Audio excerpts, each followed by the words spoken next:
Welcome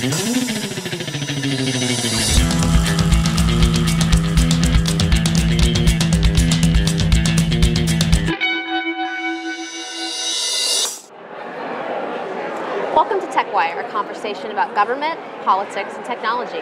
My name is Christina Gagnier, and today I'm joined by Jan Ross, the Deputy Treasurer of Technology and Innovation for California State Treasurer John Chung. Jan, thank you so much for joining me. Sure, my pleasure. So I know your office is working on many innovative things, but one of the things that you've done is sort of take a, modification of the procurement process with an alternative procurement. Can you talk a little bit about that process? Well, we are modernizing our debt management system.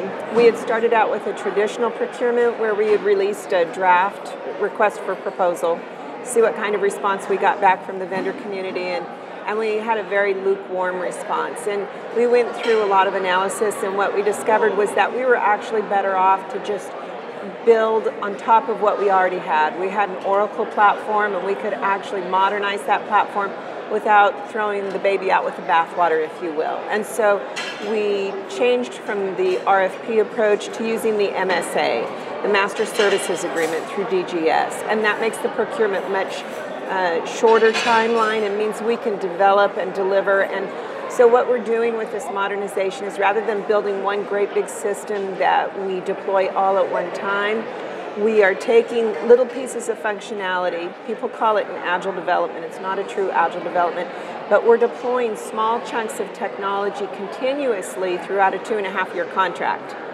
And that's important. The legislature, when they've talked about or expressed concerns about large IT projects that have gone south, one of the things that they ask continuously is, where are the off-ramps if the state and the vendor want to part ways before the contract has been completed? How is the state not left holding the bag? With this procurement, by delivering small pieces of functionality, the state is only paying as each piece is deployed. So we're not, while we have a contract for the entire term, we are negotiating the contract through what we call work order authorizations, and each work order authorization has a separate and distinct dollar amount for a finite scope of work. So as each work order authorization is completed, the state receives immediate value and they only pay for that. If there is a subsequent separation between the state and the vendor down the road, the state has paid only for everything that they received. So they immediately increase the value to the state all the way through. And it should build a stronger vendor-state partnership. I think it's a better opportunity for success. So speaking of innovative approaches, I know that your team has been focusing on open data, which is a hot trend, kind of generally, but also in government. Can you talk a little about your open data work? Well, I've been with the treasurer since he was the controller, and one of his great initiatives for state government is to make government data more transparent and more understandable by the citizens, the legislature, our policymakers, really everyone across the board. And how can we engage them if we're not sharing data with them? In 2012, there was a City of Bell had a large scandal where city officials were pulling down multiple salaries of almost $1 million apiece. And that was on the backs of the taxpayers of a lower economic community, and they were unaware that their representatives they'd elected were pulling down multiple salaries totaling almost $1 million. At that time, John Chung discovered that through an audit when he was the controller, and he immediately set about creating a transparency site where every government employee from every level, municipal, local, city, county, judicial, education, and the state, would all be provided online. So that was our first transparency website, publicpay.ca.gov. We followed that with putting data about Proposition 30. The taxpayers voted in Prop 30 to essentially level the amount of funding that would go to California schools so that teachers would no longer receive pink slips because their budgets were being gutted for other government initiatives. But that legislation has a 7-year shelf life, if you will, and then it's set to either renew or be suspended. And at the time, Controller Chung felt it was very important that everybody understand exactly how that money was planned to be spent and was it spent according to plan. So we created the Track Prop 30 website so everyone has access to that information. And then the final one we launched while he was in office as controller is called By the Numbers. And that presents all of the revenues and expenditures for all cities and counties in California. So you can actually go out there and see how financially viable the states, the counties, the cities' financial condition is. And people ask us, how did this change the decision making inside the controller's office? It's funny, what came about with public pay is it became a fundamental piece of technology for all other government entities throughout California. They no longer commission salary studies. They use the data on that transparency website that's free to understand what salaries are being paid for like positions. With the By the Numbers site, when Mayor Kevin Johnson was looking to see how he might fund a professional soccer league field, he went to the By the Numbers site. And he compared, because he had said no new taxes in the city of Sacramento. But what he did was he used that site to analyze hotel tax rates in event cities. So if he compared the Sacramento City hotel tax rate to other event cities' hotel tax rate, he found that there was an opportunity to raise that, and that could be a funding strategy for a professional soccer league field.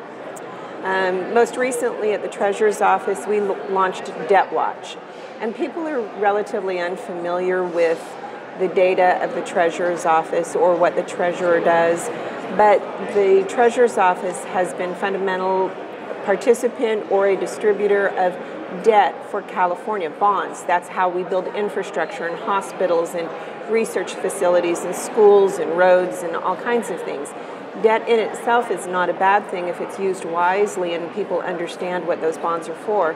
But if they don't have access to that information, then they can't understand. So you may be presented with voting on a bond initiative for building schools in your community.